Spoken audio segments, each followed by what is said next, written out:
257টা রাষ্ট্র তামাম দুনিয়ায়, সব রাষ্ট্রগুলো আজ ইসরায়েলের বিরুদ্ধে, ইহুদিদের। শুধুমাত্র পক্ষে আছে এই দাদা বাবুরা। এই জন্য বাংলাদেশে আমার মনে হয় কোনো নেতা, কোনো মানুষ যদি ইন্ডিয়ার পক্ষে কথা বলে, ইন্ডিয়ার সাপোর্ট করে, ওরে উলঙ্গ করে পিটানো দরকার। ও মানুষের ভেতরে পড়ে। তামাম দুনিয়া যেখানে সব একদিকে হচ্ছে, আপনারা দেখতে পাচ্ছেন ফিলিস্তিনে ওরা যা আরম্ভ করেছে, এটা কি মানুষের কাজ? তামাম দুনিয়ার, শুধু মুসলমান না, পৃথিবীর অন্যান্য ধর্মের মানুষেরাও এখন ধিক্কার জানাচ্ছে যে আপনি চুক্তি ভঙ্গ করে বললেন যে গাজায় প্রবেশ করেন, ফিলিস্তিনে যান, কোনো অসুবিধা নেই, সব মাফ। অথচ ছোট ছোট বাচ্চারা, ছেলেরা, মেয়েরা গিয়ে গেছে ঘরে বোমবাস্টিং করে আপনি মেরে ফেললেন তাদেরকে। এই জন্য পৃথিবী এখন কাবা শরীফের ইমাম পর্যন্ত আপনারা দেখেছেন গত সপ্তাহে বরদোয়া দিয়েছে। এমনকি গত রাতে তারাবির নামাজের পরে, আমাদের তারাবির পরে তো আমরা বেতের নামাজ 3 রাকাত পড়ি, ওনারা বেতের নামাজ 3 রাকাতের শেষের রাকাতে প্রায় 8-10 মিনিট দোয়া করে। কাবার ইমাম আব্দুর রহমান সুদাইসি হাফিজাহুল্লাহ, উনি কালকে এই ইসরায়েলের বিরুদ্ধে, ইহুদিদের বিরুদ্ধে প্রায় 15 মিনিট বদদোয়া করেছে। এই তা আপনি চিন্তা করেন, তামাম পৃথিবীর এখন নিকৃষ্ট জাতি হিসাবে এরা অলরেডি পরিগণিত হয়ে গেছে। তামাম দুনিয়া জানে যে এখন সবচাইতে ঘৃণিত, নিকৃষ্ট, খারাপ মানুষ আগে ছিল মুশরিকরা, এখন কারা? ইহুদিরা। মুশরিকরা এখনো পর্যন্ত তালিকায় 1 নম্বরে ছিল, এই কিছুদিনের পরে এখন ইহুদিরা 1 নম্বরে। মুশরিকদের কাজ ছিল কি? ওরা খালি মাটির নিচে, যেখানে যেখানে মসজিদ পাওয়া যায়, মসজিদের নিচে খালি মন্দির পায়। আমাদের পাশের রাষ্ট্র দেখেছেন কত মসজিদ, মন্দির আছে, এই কথা বলে ভেঙে দিয়েছে। গতকালকে একটা মসজিদ দেখেছে, বলে এখানে 500 বছর আগে, 1000 বছর আগে নাকি এই জায়গায় মন্দির ছিল। কত বড় নিকৃষ্ট মানুষ আল্লাহর ঘর ভাঙ্গার জন্য একটা মিথ্যা অজুহাত সামনে দাঁড় করিয়েছে। তামাম দুনিয়ায় 210 কোটির উপরে মুসলমান। আমরা যদি পৃথিবীতে এখন আওয়াজ তুলি যে যেখানে যেখানে মন্দির আছে, এই জায়গায় 1000 বছর আগে মসজিদ ছিল, এটা ভেঙে এখন মসজিদ বানাবো, ওদের অন্তরে লাগবে না? আমাদের অন্তরও তো ওই রকমই ব্যথা লাগছে। কথা বলেন ঠিক কিনা?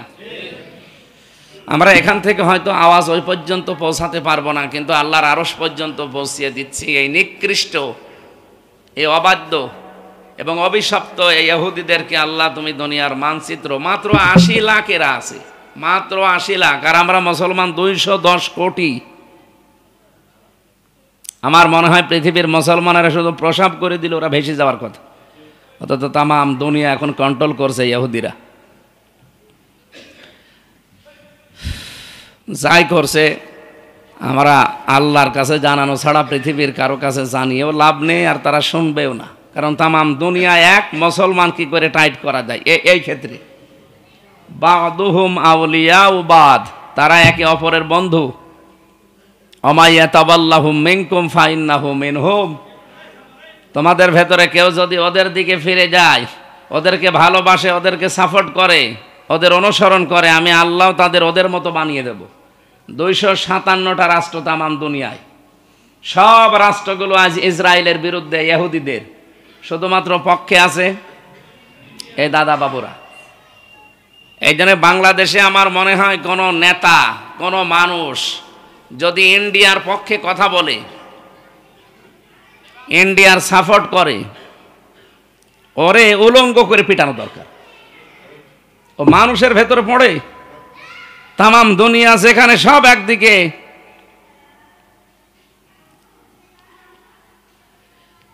এ পৃথিবীতে যত অপকর্ম আপনি দেখবেন, সব অপকর্মের মূল হোতা হচ্ছে ইহুদিরা। বলেন তো বিড়ি, এ বিড়ির দ্বারা কিছু না হলেও 5টা ক্ষতি হয়। পৃথিবীতে একটাই মাত্র খাবার যার গায়ে লেখা আছে কি ক্যান্সার হয় এটা খেলে, এই একটাই খাবার। পৃথিবীর কোনো খাবারে যদি লেখা থাকে যে এটা খেলেই আপনার ক্যান্সার হবে, খাবেন আপনি? কিন্তু বিড়িটা খায়, এটা লেখা আছে এরপরও খায়। এই বিড়ির মূল হোতা যারা, আবিষ্কারক যারা, আকিস গ্রুপ নাকি? আকিস বিড়ি না? এ পৃথিবীতে সর্বপ্রথম বিড়ি আবিষ্কার করে ইহুদিরা। পৃথিবীতে যত অপকর্ম দেখবেন, মানুষের ক্ষতি হয়, এগুলোর সব প্রথম শুরু করে ইহুদিরা। আম্মা বাদ ফাউযু বিল্লাহি মিনাশ শাইতানির রাজীম। বিসমিল্লাহির রহমানির রহিম।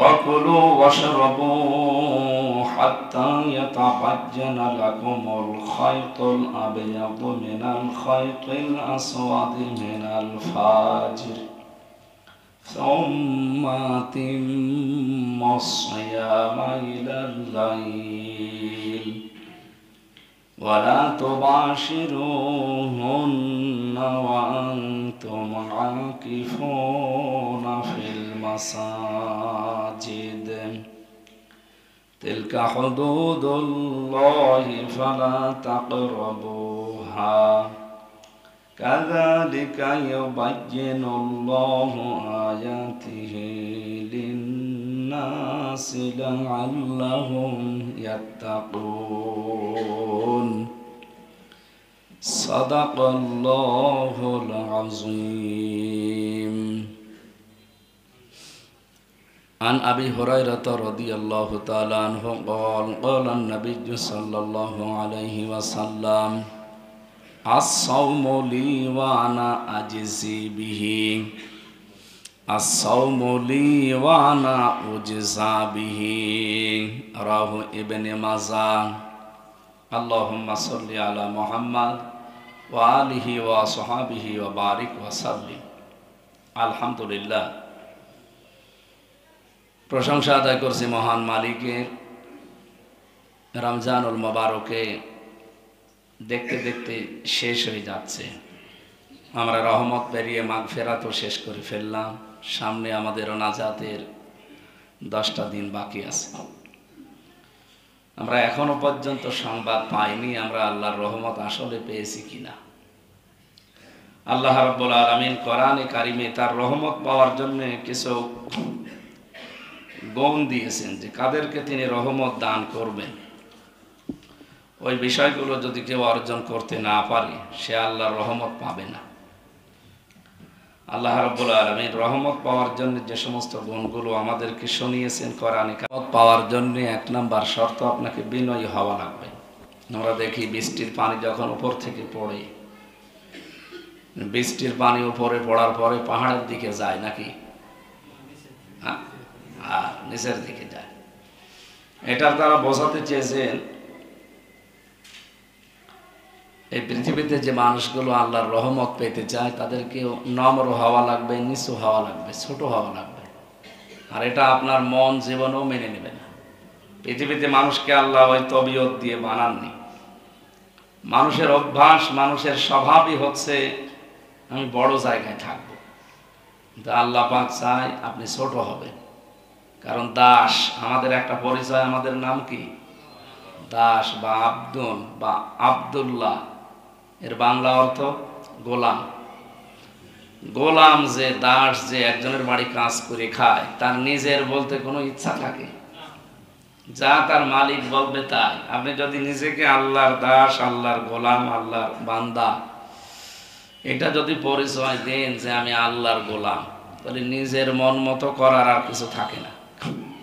যা করবে আল্লাহ ওইটাই আমার।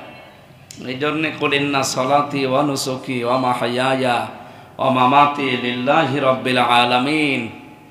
এই কথা নবীকে আল্লাহ বলতে বললেন যে হে নবী, আপনি বলেন যে আমি যে নামাজ পড়ি, আমি যে কোরবানি করি, কোরবানি বলতে এটা শুধু পশু কোরবানি না। এখানে নুসুক শব্দের অর্থ 3টা আছে তাফসিরে ফি জিলালিল কোরআনে। নুসুক মানে কোরবানি করা, যেমন নুসুক মানে হজের যে কাজকর্ম আছে ওইটাকেও নুসুক বলা হয়।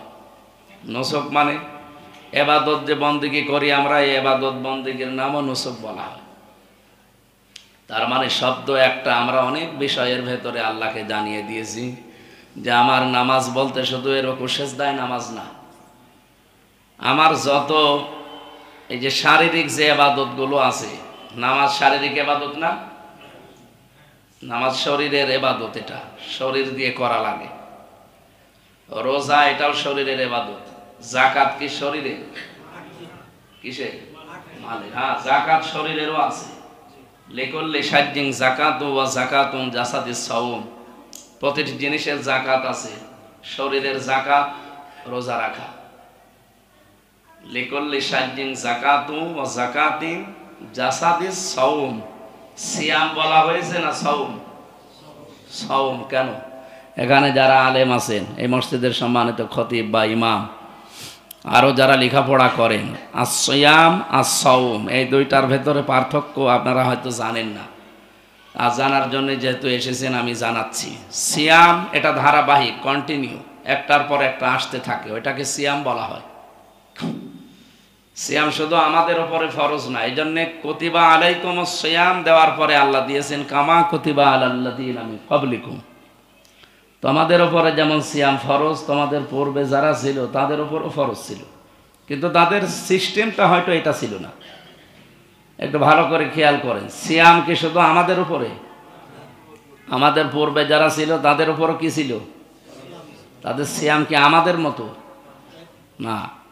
মরিয়ম আলাইহিস সালাম তিনি রোজা রাখতেন। হযরতে মারিয়াম, তার নামে একটা সূরা আছে কোরআনে, তিনি রোজা রাখতেন না?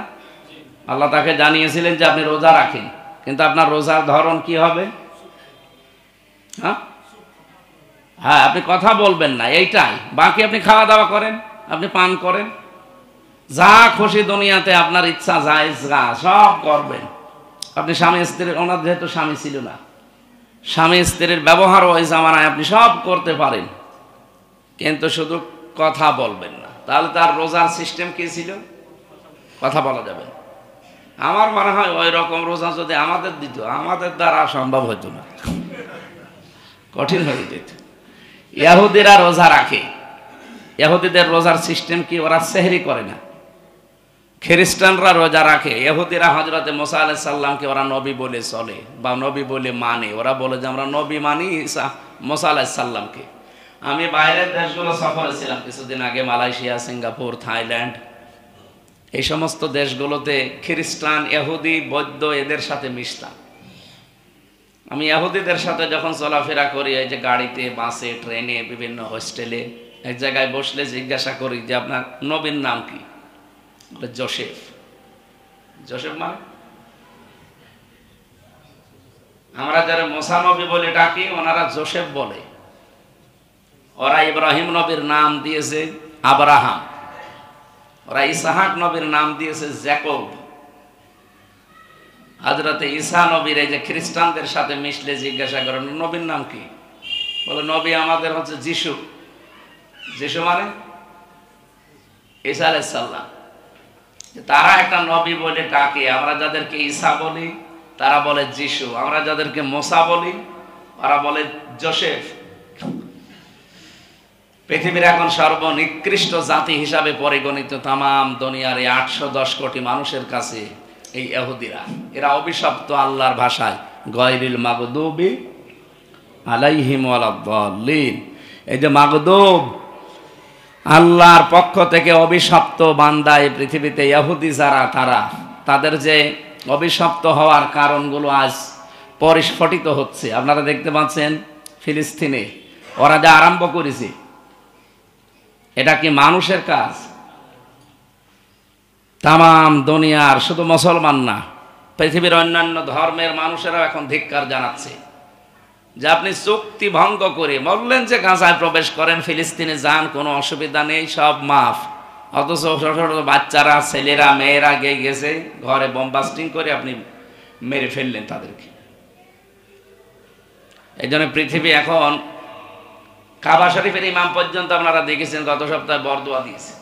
এমনকি গত রাতে তারাবির নামাজের পরে, আমাদের তারাবির পরে তো আমরা বেতের নামাজ 3 রাকাত পড়ি, ওনারা বেতের নামাজ 3 রাকাতের শেষের রাকাতে প্রায় 8-10 মিনিট দোয়া করে। কাবার ইমাম আব্দুর রহমান সুদাইসি হাফিজাহুল্লাহ, উনি কালকে এই ইসরায়েলের বিরুদ্ধে, ইহুদিদের বিরুদ্ধে প্রায় 15 মিনিট বদদুয়া করেছে। এই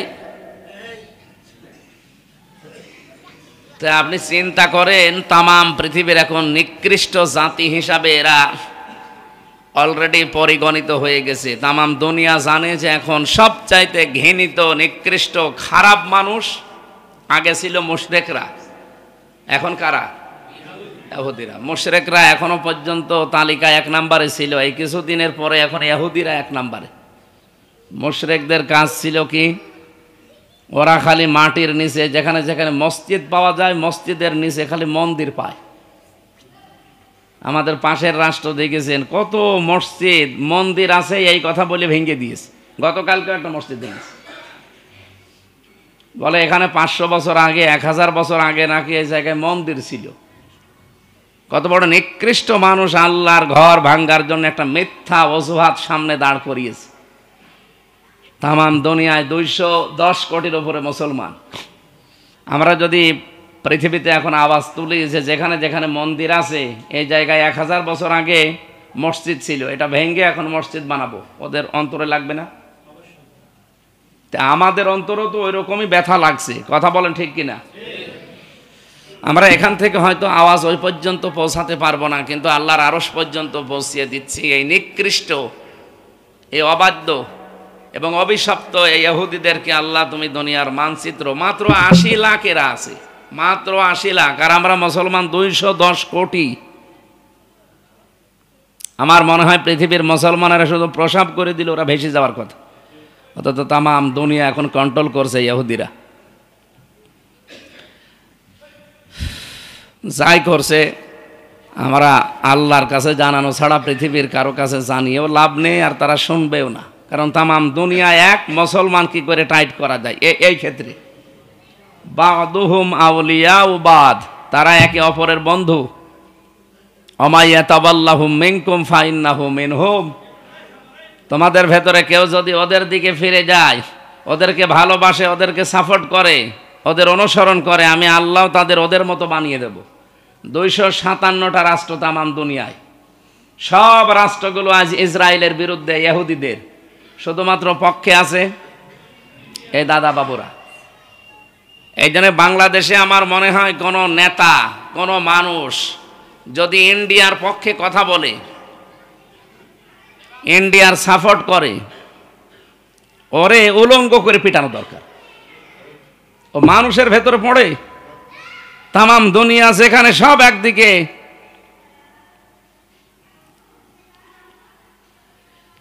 এ পৃথিবীতে যত অপকর্ম আপনি দেখবেন, সব অপকর্মের মূল হোতা হচ্ছে ইহুদিরা। বলেন তো বিড়ি, এ বিড়ির দ্বারা কিছু না হলেও 5টা ক্ষতি হয়।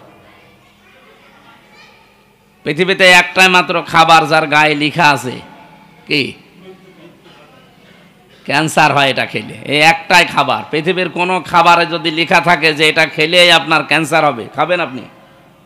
কিন্তু বিড়িটা খায়, এটা লেখা আছে এরপরও খায়। এই বিড়ির মূল হোতা যারা, আবিষ্কারক যারা, আকিস গ্রুপ নাকি, আকিস বিড়ি না, এ পৃথিবীতে সর্বপ্রথম বিড়ি আবিষ্কার করে ইহুদিরা। পৃথিবীতে যত অপকর্ম দেখবেন মানুষের ক্ষতি হয়, এগুলোর সব প্রথম শুরু করে ইহুদিরা। ওরা রোজা রাখে, মুসা আলাইহিস সালামের অনুসারী দাবি করি। ওরা মুসার অনুসারী হলে আমরা কি? নবীজি রোজা রাখতেন, ইহুদিরা জিজ্ঞাসা করছে আপনি রোজা রাখেন কেন? ওরা বলছে আমরা আমাদের নবী মুসা কি জোসেফ, তার কারণে আমরা তার আদর্শ মেনে চলি, এ কারণে রোজা রাখি। নবীজি বললেন না, তোমাদের চাইতে মুসা নবীর প্রতি দাবি আমি মুহাম্মদ রাসূলুল্লাহর অনেক বেশি, কারণ এক নবী আর এক নবী। তোমরা তো আসলে মুসা নবীর আদর্শ মেনে চলো না, মন মতো আদর্শ বানিয়ে নিয়েছো। তোমরা যেগুলো করো এগুলো মুসা নবীর জীবনে ছিল না। তাওরাত খুলে দেখো, তোমরা তো সব পাল্টিয়ে নিয়েছো। আমি মালয়েশিয়া ইন্টারন্যাশনাল ইসলামিক ইউনিভার্সিটিতে কয়েকদিন, প্রায় 10 দিন ছিলাম এবার। ওখানে আন্তর্জাতিক সেমিনার এবং কনফারেন্স যেগুলো ছিল, বড় বড় বিভিন্ন দেশের, রাশিয়া থেকে, থাইল্যান্ড থেকে, বিভিন্ন দেশ থেকে এসেছিল প্রফেসর যারা, তারা ওনারা দেখলাম এক একটা বিষয়ের উপরে কথা বলতে গিয়ে রেফারেন্স দিচ্ছিল তাওরাতের, ইনজিলের, জব্বুরের এবং বিভিন্ন ধর্মীয় গ্রন্থ আরও যারা আছে, প্রায় 4,500 ধর্মগ্রন্থ আছে। ওই লাইব্রেরিতে ঢুকে দেখি আমাদের কুষ্টিয়া ভার্সিটি যত বড় না, এরকম 10 ডবল হবে, এত বড় বিশ্ববিদ্যালয়। লাইব্রেরিটাই এই ভার্সিটির এরিয়ার মতো এত বড়। কোথায় কোন বই আছে সার্চ দিয়ে খুঁজে বের করা লাগে কম্পিউটারে। ওনারা যে সমস্ত রেফারেন্সগুলো দিল আমি লিখে নিয়েছিলাম। পরবর্তীতে তাওরাতে, ইনজিলে ওরা যেগুলো বলে মিলিয়ে দেখি ওরা নিজেরা বানিয়ে বানিয়ে মুসা নবীর নাম দিয়ে চালিয়েছে। কোরআনের ভেতরে যেহেতু ভেজাল ঢোকাতে পারে না, এই জন্যে বহু মানুষ, এটা হয় ইহুদিরা, নাই খ্রিস্টানরা, নাই মুশরিকরা, এই মানুষগুলো কায়দা কৌশল করে ইসলামের নামে, ইসলামী মনীষী যারা আছে তাদের নামে, যেমন মুসলিম বিজ্ঞানী ছিল আল ক্যামি, অথবা ইমাম গাজালি রহমতুল্লাহ আলাই, এরপরে ইমাম আবু হানিফা রহমতুল্লাহ আলাই, এরপরে আল্লামা রুমি, এরপরে আল্লামা ইকবাল, এই সমস্ত মনীষীদের নাম নিয়ে ইসলামের নামে এমন এমন কথা আমাদের মাঝখানে প্রচার করে দিয়েছে। আমরা মনে করছি এগুলো আল্লামা রুমি যখন বলেছে, ইমাম আবু হানিফা যখন বলেছে, এ কথা আর মিথ্যা হবে না। উনি কি আর ইসলামের বিরুদ্ধে কথা বলবে? অথচ এ কথাগুলো তো ওনার না, এ কথাগুলো সব ওদের বানানো কথা, ওনাদের নাম দিয়ে চালিয়েছে। ওই ইহুদিরাও ঠিক ওই কায়দায় চালায়। নিজেদের কথা বললে তো পৃথিবী গ্রহণ করবে না, তখন মুসা নবীর নামে তাওরাতে আছে এই কথা বলে চালায়। তাহলে ওরা রোজা রাখে, ওদের রোজার সিস্টেম কি? সেহরি নেই। ইহুদিদের রোজাতে কি নেই? আমি থাইল্যান্ডে দেখেছি ইহুদি আছে, মালয়েশিয়ায় দেখেছি ইহুদি আছে, এরা রোজা রাখে। আমার পাশের হোটেলে ইহুদি ছিল। আমরা রোজা রাখার সময় হলে 3:30 4টায় উঠে আমরা সেহরি করি, কিন্তু ওরা ঘুমিয়ে থাকে, ওদের সেহরি নেই। ওরাও রোজা রাখে, সারাদিন না খেয়ে থাকে, কিন্তু সেহরি করে না। খ্রিস্টানদের সাথে আমি মিশেছি, বাইরের দেশগুলোতে গিয়ে দেখি খ্রিস্টানরাও রোজা রেখেছে, কিন্তু সারাদিন না খেয়ে থাকে, ইফতারি করে না। আর এই যে হিন্দু যারা মুশরিক, এদের তো আমাদের দেশে আছে, এরাও রোজা রাখে। বাবা মা মরে গেলে এরা রোজা রাখে কি করে? উপোস থাকে, সেহরিও নেই, ইফতারিও নেই। পৃথিবীর প্রতিটি ধর্মের লোকেরা এটা রোজা কেন রাখে? এর ভেতরে বৈজ্ঞানিক কারণ আছে। কারণ ওরা কোরআন হাদিস বিশ্বাস করে না, কিন্তু বিজ্ঞান যা বলে এটা যদি কোরআনের সাথে মেলে তখন পুঙ্খানুপুঙ্খানুভাবে মেনে নেয়। 2017 সালে, এখানে যারা লেখাপড়া করেন জানেন, 2017 সালে নোবেল পেয়েছে চিকিৎসা বিজ্ঞানের উপরে, স্বাস্থ্য গবেষণা করে। নাম জানেন? ইউশনারি ওসামি, জাপানে বাড়ি। এ লোকটা পুরা শরীর গবেষণা করে দেখেছে 2 কোটি কোষ পাওয়া যায় শরীরে, 2 কোটি কোষ। এ কোষের কাজ কি? এই যে রক্তগুলো 5.5 কেজি রক্ত মাথা থেকে পা পর্যন্ত, এই 226 কিলোমিটার দূরে ব্রেগে এগুলো প্রবাহমান হচ্ছে আমাকে সুস্থ রাখার জন্য। রক্ত যদি চলাচল বন্ধ হয়ে যায়, আপনার রক্ত যদি ঠান্ডা হয়ে যায়, শরীর ঠান্ডা হয়ে আপনি মরে যাবেন। এই জন্যে চিন্তা করছে রক্তগুলো এই সাফ করার জন্যে, রক্তগুলো শরীরে এক জায়গা থেকে আরেক জায়গায় পৌঁছিয়ে দেওয়ার জন্যে দায়িত্ব পালন করে কারা?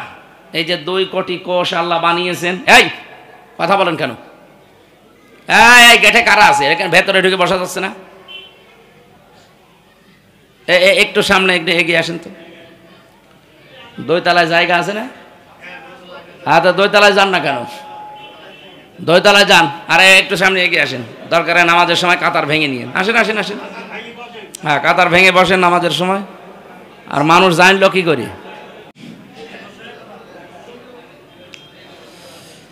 এই কোষগুলো রক্তের ভেতরে 5 প্রকার ক্যান্সার হয় আমাদের, আর শরীরের ভেতরে 2 প্রকার টিউমার হয়।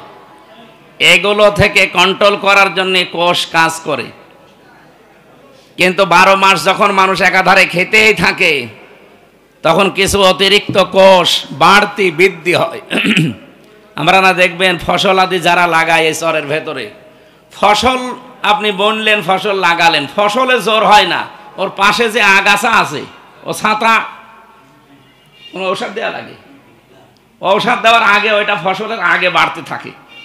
মানে আগাছার জ্বর আরো বেশি।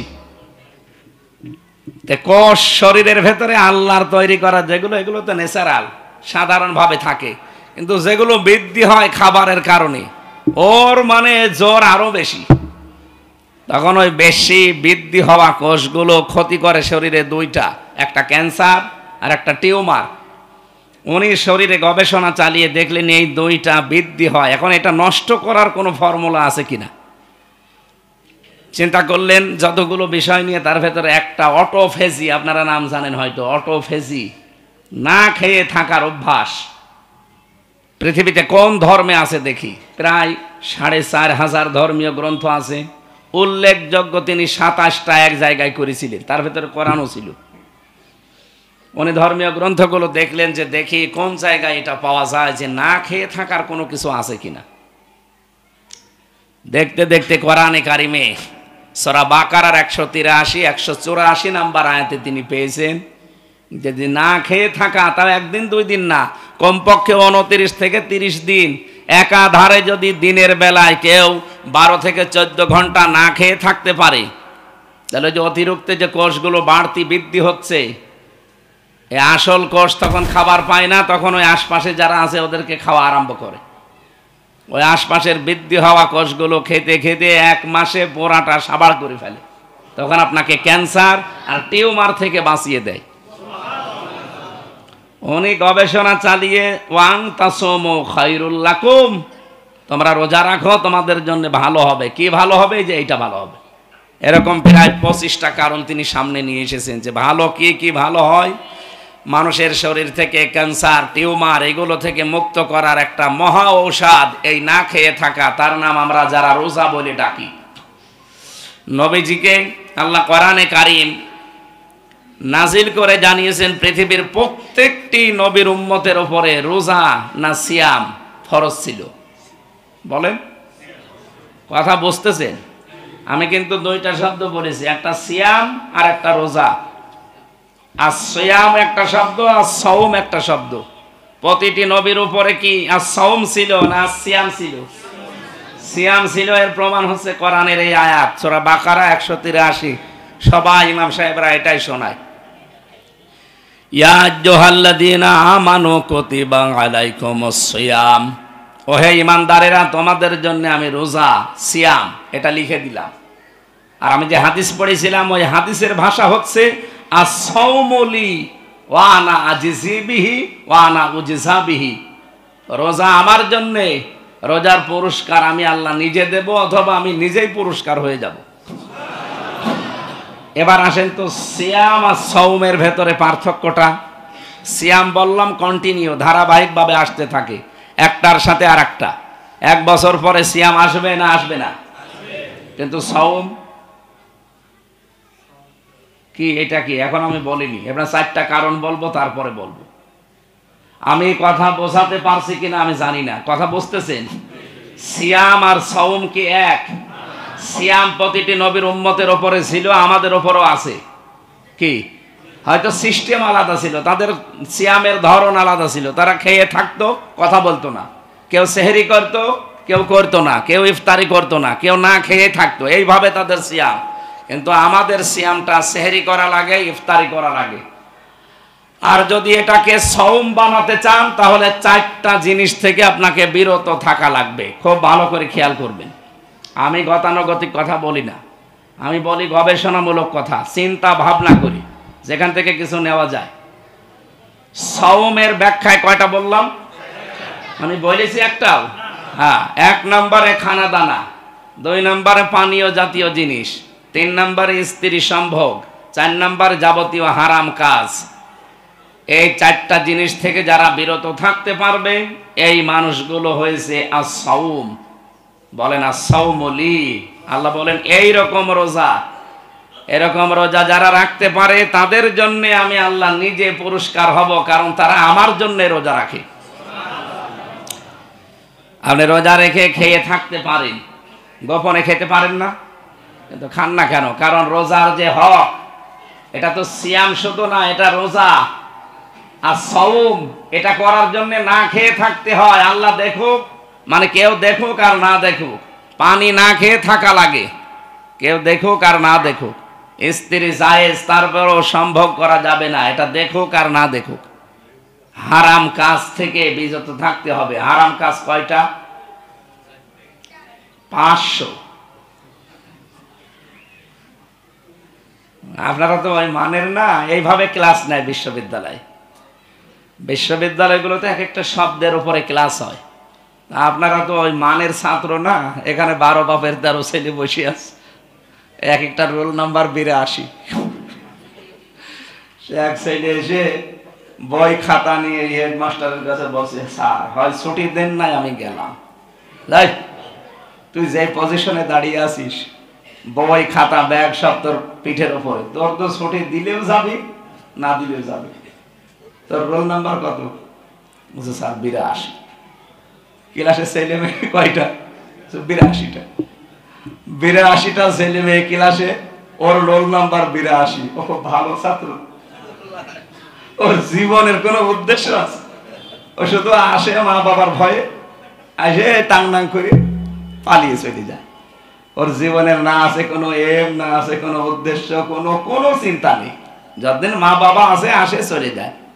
আমাদেরকে রোল নাম্বার 82 না মানে কি? 83 চাইতো 83 হয়ে যাবে। আমি যেটা বোঝাচ্ছি এই মানে না গেলে আপনি বুঝবেন না। সিয়াম এটা যার তার দ্বারা সম্ভব না, যেহেতু আল্লাহ নিজে পুরস্কার দেবেন অথবা নিজেই পুরস্কার হয়ে যাবে, নাকি যার তার দ্বারা সম্ভব? এই জন্য হারাম কাজ শুধু একটা দুইটা না, 500। এই কোরআনে আল্লাহ 500 হারাম কাজের বর্ণনা দিয়েছেন। না খেয়ে যেমন থাকেন খাবার, না খেয়ে থাকেন যেমন পানি, স্ত্রী সম্ভোগ থেকে যেমন বিরত থাকেন, 500 আল্লাহর নিষিদ্ধ কাজ থেকে যারা বিরত থাকতে পারে, এই মানুষগুলোর দ্বারা সওম আদায় হয়। আর নবীজি বলেছেন এদের জন্য, এটা হাদিসে কুদসি, আল্লাহর কথা রাসূলের মুখ দিয়ে আল্লাহ বের করেছেন। আল্লাহরই বলার দরকার ছিল, ওটা রাসূলের মুখ দিয়ে আল্লাহ বের করে বলেছেন, আস-সাওমু লি, রোজা আমার জন্য, আস-সিয়ামু লি এটা বলেননি। কি এখানে মাওলানা আছে, পেয়েছেন আপনি কোন জায়গায়? আস-সিয়ামু লি পাইনি আমি।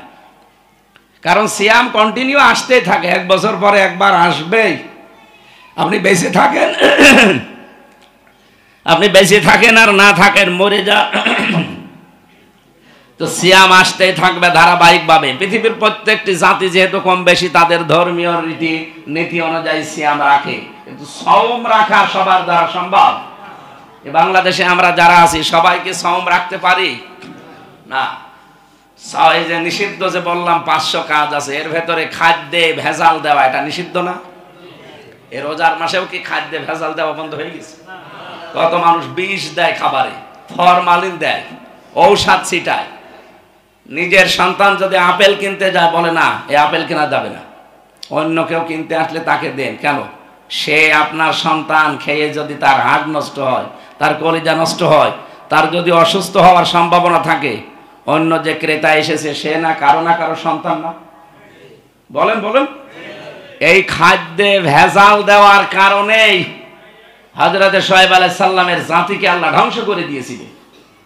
অথচ এই রোগটা এখন সবচাইতে বেশি মুসলিম বিশ্বে, মুসলমানদের ভেতরে, আমরা যারা মুসলিম দাবি করি তাদের ভেতরে এইটা এখন বেশি। হ্যাঁ, কিছু কিছু মুসলিম দেশে আইনটা থাকার কারণে তারা খুব কড়াকড়ি করে। আপনি মালয়েশিয়া, আমি ছিলাম, খাদ্যে যদি ভেজাল দেয় কেউ, খাদ্যে যদি ফরমালিন দেয়, ঔষধ দেয়, যদি ধরা পড়ে ওর কোনো বিচার নেই, সঙ্গে সঙ্গে মেরে ফেলবে। বাংলাদেশে যদি এটা থাকতো, কত রোগ থেকে যে আমরা বেঁচে থাকতে পারতাম, এত ঔষধ খাওয়া লাগতো না। আমি 10 দিনে একটা দিন আমার ওখানে হাসি হয়নি, কারণ কোনো ধোলাবালি নেই, কোনো জার নেই, ঔষধের দোকানও সেরকম নেই। আর আমাদের দেশে আমি 1 সেকেন্ড ঔষধ ছাড়া চলতে পারছি না।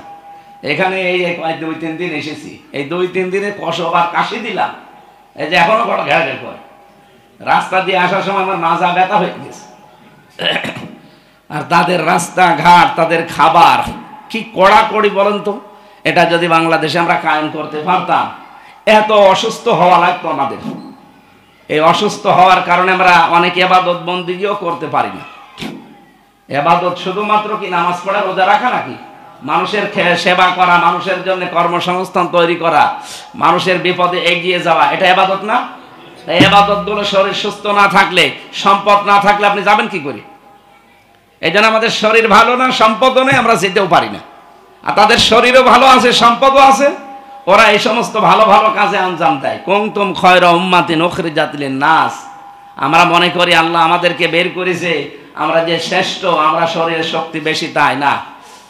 আমাদের শ্রেষ্ঠ হওয়ার কারণ দুইটা, আমরা ভালো ভালো কাজের আঞ্জাম দেব, অন্যায় কাজ দেখলে বাধা দেব। এই টেন্ডেন্সি সবার ভেতরে যদি তৈরি হতো যে ভালো কাজের আঞ্জাম দেব, অন্যায় কাজে বাধা দেব, কারণ আমি শ্রেষ্ঠ, তাহলে দেশে চাঁদাবাজি হতো? চাঁদাবাজি তো দেশে হয় না। আপনি এনএস রোডে যে দোকানগুলো বসেছে, এই যে ওয়ান টাইম যে দোকানগুলো, গরিব মানুষ হয়তো দিনের বেলায় সারাদিন সারা রাতি করে 1000 টাকা তার উপায় হয়, সেখান থেকে 300 টাকা আল্লাহর ওলিদের দেওয়া লাগে। হ্যাঁ, আপনি যে খোঁজ নিয়ে দেখেন, সে একটা গরিব মানুষ, তার কাছেও আপনি ছাড়েন না। মানে খাওয়া যায়, তাই বলে একেবারে সব কিছু খাওয়া। আমি জেল থেকে প্রথম যখন এই 11 সালে গ্রেপ্তার হয়েছিলাম, এই যে সদর থানায় ছিলাম, কিন্তু একদিন এক রাত থাকার পরে তো পরের দিন চালান দেবে। এখান থেকে বের হওয়ার সময়, যাক আমার বংশের লোক তো আপনারা জানতেন, আমার গ্রামের বাড়ি হালসা, সব আওয়ামী লীগ করে, তো ওনারা এসে বের করে নিয়ে গেল। এবং যখন বের হচ্ছে, ওখানে যে আছে দারোয়ান পুলিশ, হুজুর কি টাকা দেন? টাকা পাবো কোথায়? বলছে না, আপনাকে যারা দেখতে এসেছিল আমি জানি আপনাকে টাকা দিয়েছে। শেষে 10 টাকা দিলাম, তাও খুশি।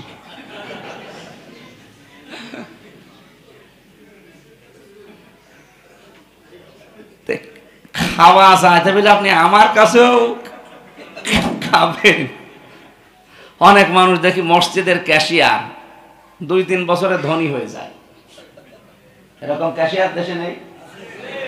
এই কুষ্টিয়ায় হয়তো এই নদীর ওপারে নেই, ওইদিকে আছে। বহু জায়গায় আমি দেখি মসজিদের ঈদগাহ আর গোরস্থানের ক্যাশিয়ার হলে ও ধনী হয়ে যাচ্ছে। কিভাবে গো? আল্লাহ মনে হয় বরকত দেয়। এক লোক মসজিদের ঘড়িতে হাত দিয়েছে চুরি করার জন্য। লোকজন এসে বলছে, বেটা আর জায়গা পাও না মসজিদের ঘড়ি? ফতোয়া দেবেন না। এ মসজিদ আল্লাহর, আমি কার? আমি আল্লাহর বান্দা। আল্লাহর বান্দা আল্লাহর ঘরের জিনিস নেবে, এতে আবার আমার মনে হয় মসজিদের ক্যাশিয়ার যারা, এরা মনে হয় এই মনে করি খায় যে আমি আল্লাহর বান্দা, আল্লাহর ঘরের জিনিস খাবো, এতে আবার গোনা কিসের? না, 500টা এই অবাধ্য কাজ যদি আপনি ছাড়তে না পারেন, তাহলে আল্লাহ আপনাকে পুরস্কার দেবে না, এবং আল্লাহ নিজেও আপনার জন্য পুরস্কার হবে না। আল্লাহ রাব্বুল আলামিন আমাদেরকে শুধু সিয়াম না, আর সাওমুলি, এটা হক আদায় করে পালন করার তৌফিক দিন, বলেন আমিন। রমজানুল মুবারক যেহেতু চলছে, আমরা তেলাওয়াতকৃত আয়াত ছিল সূরা বাকারার, অকুলু ওয়াশরাবু, তোমরা খাও এবং পান করো, হাত্তা, ওই পর্যন্ত, ইয়াতাবাজ্জানা লাকুমুল খায়তুল আবয়াদু মিনাল খায়তিল আসওয়াদি মিনাল ফাজরি। সুবহে সাদিক থেকে শুরু করে একেবারে ফজর হওয়ার আগ পর্যন্ত, ফজর হওয়ার আগ পর্যন্ত এদিকে রাতের যে সময়টা একটা আভা দেখা দেয়, আমার মনে হয় এটা 12:30-12টার পর থেকে আভাটা রাতে আসে। আপনি দেখবেন পশ্চিম আকাশে আভাটা দেখা দেয়, লালিমা বলা হয় এটাকে। এটা থেকে শুরু করে আপনি একেবারে ফজরের সময় শুরু হওয়ার আগ পর্যন্ত, এখন যেহেতু ঘড়ির সিস্টেম হয়ে গেছে, এখন এত হিসাব আর আকাশের তারকার দিকে তাকানো লাগে না। এখন হিসাব হচ্ছে আমাদের মনে হয় 4:45 আজকে, না 46, 4:46, আমরা বাংলায় বলছি, 4:46 পর্যন্ত তোমরা খাবার খাও, পান করো। সুম্মা আতিম্মুস সিয়ামা ইলাল লাইল, আর রোজাকে তোমরা পরিপূর্ণ করো রাত পর্যন্ত। এই ইলাল লাইল, ইলার ব্যাখ্যা করতে গিয়ে অনেক মানুষ ভুল বোঝে, ভ্রান্ত ধারণায় পড়ে তারা মনে করে যে না, ইফতারি দেরি করে করা লাগবে। অথচ রাত যখনই শুরু হয়, যেহেতু এখন ঘড়ির সিস্টেম আছে, এই কারণে আমরা এখন 6:18, আজকে শেষ হয়েছে মনে হয়, আজকে 19, না 6টা 19 বাজার পরে যদি আপনি বুজুর্গি দেখাতে চান যে না আমি আরো 2 মিনিট পরে করি, আপনার রোজার ক্ষতি হবে। কারণ নবীজি বলেন আমার উম্মত যতদিন পর্যন্ত তাড়াতাড়ি সময় হয়ে গেলে যখন ইফতারি করে নেবে ততদিন পর্যন্ত তারা বরকতের ভেতরে থাকবে। এই জন্য আপনারা এই জায়গায় সুফিগিরি বুজুর্গগিরি দেখাতে যাবেন না, সময় হয়ে গেলে আপনারা ইফতারি করে ফেলেন, আজান দেয় দিক না দেয় না দিক। রাত পর্যন্ত এই সিয়ামকে পরিপূর্ণ করো। ওয়ালা তুবাশিরুহুন্না, তোমরা সহবাস করবা না মসজিদের ভেতরে। ওয়ানতুম আকিফুন, যতক্ষণ তোমরা ইতিকাফে থাকো। এই যে যেহেতু আজকে থেকে ইতিকাফ শুরু হচ্ছে, গুরুত্বপূর্ণ একটা পাঠ আমাদের জীবনে রমজানুল মোবারকে ইতিকাফ। নবীজি বলেন কেউ যদি একদিন ইতিকাফ করে তার নিজের শরীর থেকে জাহান্নাম 700 মাইল দূরে চলে যায়। যদি 10 দিন পৃথিবীতে আমার নবী এই শেষের দিকে রোজা ফরজ হওয়ার পর দিনে শেষের জীবনে তিনি প্রত্যেক বছরে 10 দিন করে রমজানে ইতিকাফ থাকতেন। ইতিকাফে যদি সময় দিতে পারেন আপনার সাথে আল্লাহর সম্পর্কটা গভীর হবে। ওয়াইদা সালাকা ইবাদি আন্নী ফাইন্নী করিব, আমার বান্দাদেরকে বলেন যখন তারা আমাকে ডাকে আমি আল্লাহকে তারা একেবারে কাছে পাবে। ফাইন্নী করিব, আমি একেবারে নিকটবর্তী আছি। এখান থেকে একটা মাসলা বের হয়। আপনারা হরিপুরের মানুষ, আপনারা হরিপুর ইউনিয়নের, খুব ভালো করে এই মাসলাটা মনে রাখবেন। পৃথিবীতে আপনাদেরকে যারা বোঝায় যে কারো কাছে যেতে হলে যেমন মাধ্যম লাগে, আল্লাহকে পাওয়ার জন্যও কত মাধ্যম লাগবে, তাছাড়া পাওয়া যাবে না, এটা ভ্রান্ত কথা। ওরা যে আয়াতের কথা বলে আপনাদের দলিল শোনায়, ইয়া আইয়ুহাল্লাযীনা আমানুত্তাকুল্লাহা ওয়াবতাগু ইলাইহিল ওয়াসিলা, ঈমানদারেরা আল্লাহকে ভয় করো আর আল্লাহকে পাওয়ার জন্য একটা ওসিলা তালাশ করো।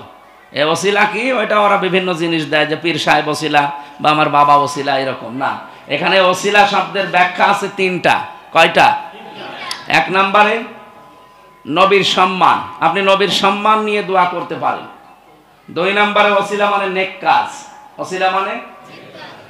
3 নম্বরে ওসিলা মানে আমার জীবনে এমন কিছু কাজ যেটা আর কেউ জানে না, শুধু আমি আর আল্লাহ ছাড়া, এরকম কোন গোপন বিষয় যদি থাকে, হাল্লাকা সিররুন ইনদাল্লাহ বাইনাকা আনতা ওয়া বাইনাল্লাহ, হাল্লাকা সাদাকাতুন তাখফা লা ইয়ালামুহা ইল্লাল্লাহ। এটা কবিতা আছে।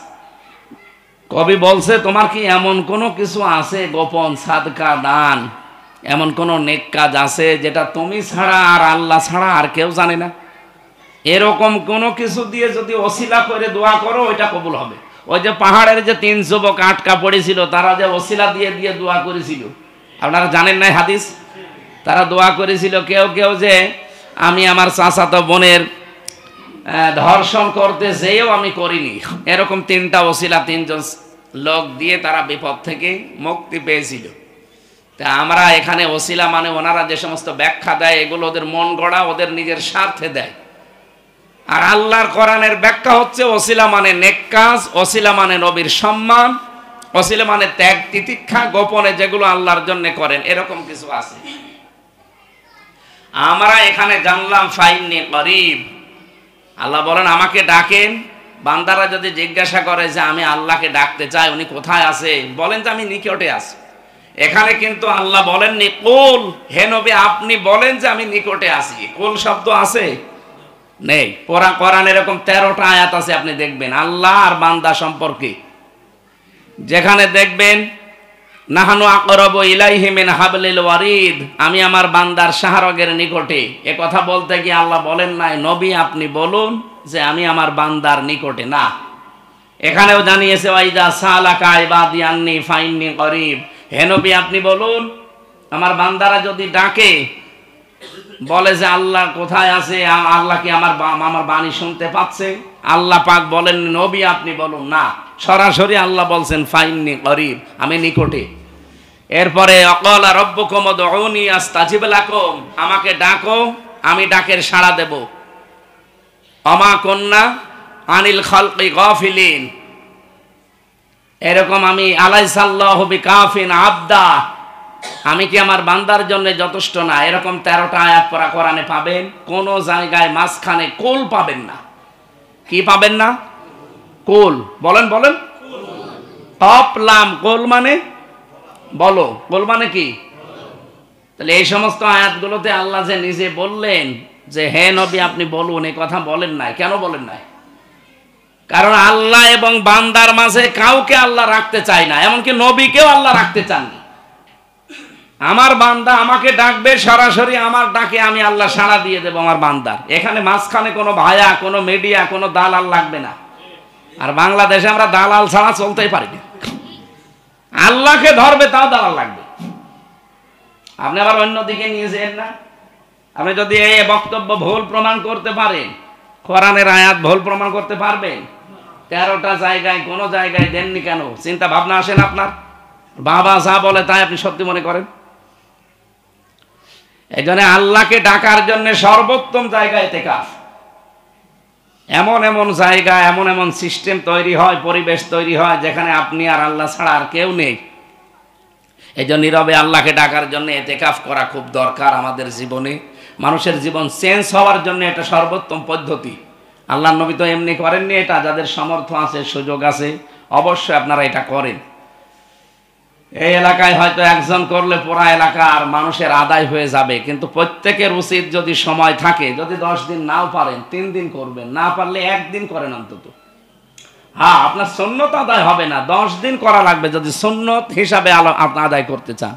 আর যদি সম্পর্কটায় কিছুটা কিছু বাড়াতে চান, নিজের স্বাভাবিক জীবন থেকে অন্তত এই অন্তরায় জীবনে একটু এসে 24 ঘন্টা বা 3-24 কত হয়, এরকম একটা সময় বের করে নিয়ে দুনিয়া থেকে ফারাক হয়ে এই সময়টা দেবেন।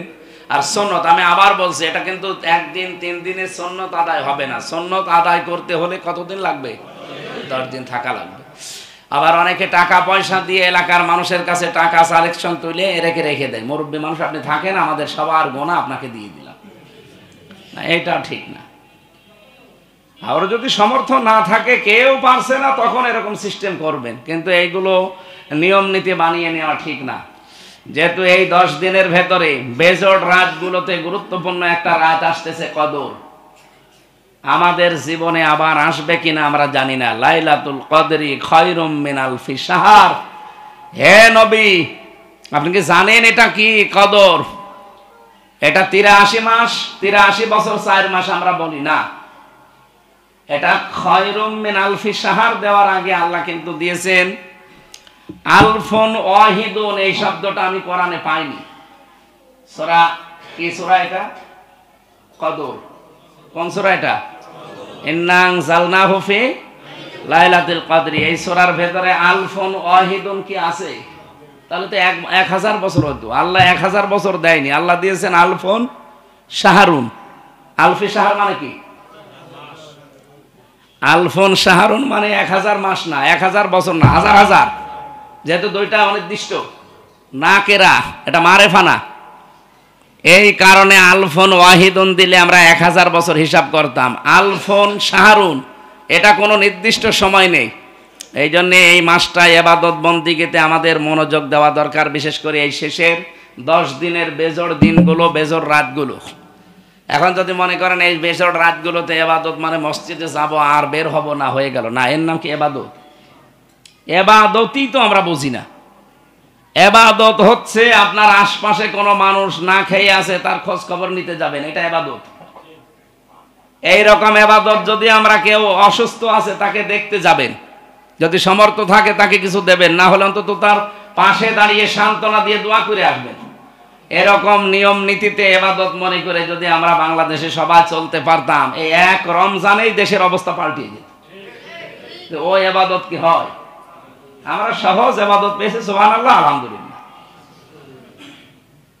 ওটা তো কানাও পড়তে পারে, পাল্টাতে হবে। নবীজি বলেন ওইটা আমার উম্মতি না যে নিজে পেট ভরে খেয়ে ঘুমিয়ে থাকে অথচ তার বাড়ির আশপাশে মানুষ অভুক্ত থাকে। এরকম সিস্টেম বাংলাদেশে অনেক পরিবার পরিজনে নেই। আমাদের ইবাদত হচ্ছে না, সে 27-এর রাত হোক আর 21-এর রাত হোক, আমাদের ইবাদতের ধরন পাল্টানো লাগবে। আরে ভাই, কোরআন শরীফ পড়বেন, জিকির করবেন, জুব্বা গায়ে দিয়ে আপনি নামাজ পড়বেন 2 রাকাত 5 রাকাত 10 রাকাত, এ তো আছেই, এ তো সহজ, সবাই করতে পারে। কিন্তু আসল ইবাদত যেটা মানব সেবা, এইটাই আপনি কতটুকু অ্যাডভান্স, আপনার দ্বারা কতটুকু 5টা মানুষের উপকার হয়, কতটুকু আপনি এগিয়েছেন বলেন। আপনার টাকা তো ব্যাংকে ছাতা পড়ে যাচ্ছে, এরকম মানুষ হরিপুর বিভাগে নেই, ইউনিয়নে ছাতা পড়ে যায় টাকা, অথচ ওখান থেকে 50,000 টাকা তুলে যে এলাকার মানুষকে দেবে না, সেরকম ইমানও নেই। ও খালি মনে করে ইবাদত মানে 2 রাকাত নামাজ বেশি পড়া। তোর নামাজ নেওয়ার জন্য আল্লাহ বসে আছে। আশা করছি আমার কথার অর্থ আপনি বুঝেছেন। যদি না বোঝার ভান করে থাকেন, এদিকে আসেন, এদিকে আসেন, আপনার কানের নিচে এমন জোরে একটা দেব, আপনি সব বুঝে ফেলবেন। বলে হুজুর আমি বুঝি না। বোঝেন না মানে? আপনি সুবহানাল্লাহ পড়লে নেকি হয় বোঝেন, আর পাশের বাড়ি না খেয়ে আসে ওর একেবারে দেখতে যাওয়া এটা নেকি হয়, এটা বোঝেন না? আমরা আশা করছি আপনি ইবাদত অবশ্যই বুঝেছেন। এই যে শেষের 10 দিন নাজাত পাওয়ার দিন, বিশেষ করে এই শবে কদর যেটা আমরা মনে করি, এই শবে কদরের এই বেজোড় রাতগুলোতে এমন এমন কাজে আঞ্জাম দেওয়া দরকার। যদি সমর্থ থাকে 2টা মানুষের কর্মসংস্থান তৈরি করে দিন। আমি আপনাকে দান করতে বলছি না, দান করার দরকারও নেই। আর একটা বিষয়, রমজান মাস আসলে আমরা অনেকে যাকাত দেই। যাকাতের সিস্টেম আমরা অনেকে জানি না। 1 বছর কিন্তু এই সম্পদের উপরে মানে পার হওয়া লাগবে। কোন সম্পদের যাকাত দিতে হলে পুরাটা 1 বছর আপনার কাছে থাকা লাগবে, না তো যাকাত ফরজ হবে না। আর যেখানে সেখানে যাকাত দিলে আদায়ও হবে না। খালি মানুষ লিল্লা বোর্ডিং আর এতিমখানা খুঁজে বেড়ায় না। যাকাত দেওয়ার 8টা জায়গা আছে। কয়টা? এই 8টা জায়গার বাদ দিয়ে বাইরে কোনো জায়গায় যাকাত দিলে আপনার যাকাত আদায় হবে না, মাঝখান থেকে টাকাগুলো জলে যাবে। এই জন্য যাকাত দিতে সূরা তাওবার 60 নম্বর আয়াতটা বাড়ি যেয়ে পড়বেন। 8টা প্রকার লেখা আছে, যে 8 খাতে তুমি শ্রেণী বিভাগ করে করে দিতে পারবে। আমার যেহেতু সময় কম আর নেই, আর 2-3 মিনিট আছে। আমরা যাকাত, ব্যবহারিক জিনিসপত্র এবং খাওয়া দাওয়া, ঋণ পরিশোধ, এগুলো করার পরে যদি কোনো সম্পদ বেঁচে থাকে আর ওটা যদি 1 বছর পার হয়ে যায় আর ওর পরিমাণ যদি 90,000 টাকার উপরে হয়, কত?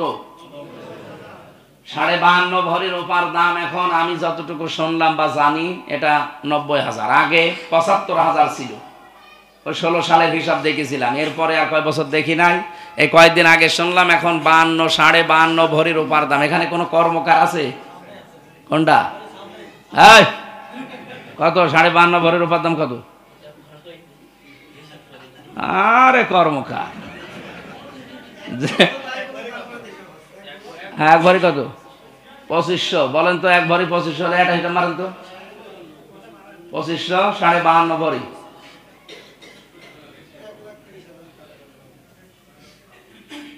1,30,000 হয়ে যাবে।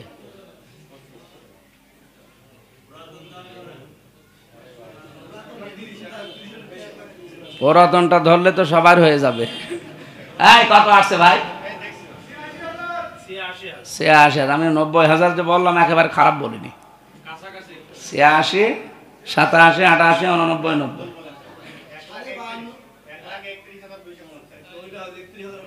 তুমি ঠিক বলছো তো। তাহলে এই হিসাবটাই ফাইনাল। আপনারা এলাকায় যারা যাকাত দিয়েছেন বা দিচ্ছেন বা দেবেন, 1,31,000, এই টাকাটা 1 বছর আপনার কাছে খাওয়া দাওয়া, ঋণ পরিশোধ, ব্যবহারিক জিনিসপত্র বাদ দিয়ে, ব্যবহারিক জিনিস যদি 10 কোটি টাকার হয় ওটা বাদ। আপনি একটা গাড়ি, এই যে গাড়িটা যে নিয়ে এসেছে এটার দাম 40 লাখ টাকা, এই টাকা বাদ, এটা ব্যবহার করে। এই রকম জিনিস বাদ দিয়ে, হ্যাঁ ব্যবসায়িক মাল হলে সেটা আলাদা, নিজের পুঁজি রেখে ব্যবসায়িক মাল যেটা ঋণ আছে, ঋণটা বাদ দিয়ে আসল সম্পদের হিসাব করে দেওয়া লাগবে। এই জন্য যদি 1 বছর পার হয়ে যায় 100 টাকায় 2.5 টাকা আপনাকে দেওয়া লাগবে। সোনার হিসাবটা আমি বললাম না, কারণ বাংলাদেশ গরিব দেশ, এখানে সোনার হিসাব দরকার নেই। এখানে আলেমরা মত দিয়েছে এখানে রূপার হিসাব দেওয়া লাগবে। এই জন্য আপনারা এটা মেনে চলবেন। যাদের এরকম টাকা আছে 1,31,000, তারা 100 টাকা 2.5 টাকা যাকাত দিয়ে দেবেন, নয়তো আপনার পুরা শরীর, পুরা সম্পদ নাপাক, আপনার নামাজ রোজা কিছু হবে না। আল্লাহ আমাদেরকে মেনে চলার তৌফিক দিন। হিসাব করে করে দিয়ে দেবেন। এরপরে ফিতরা, এখন বাংলায় কুষ্টিয়া জেলার জন্য 110 সর্বনিম্ন, আর সর্বঊর্ধ্বে 2800 কত যেন।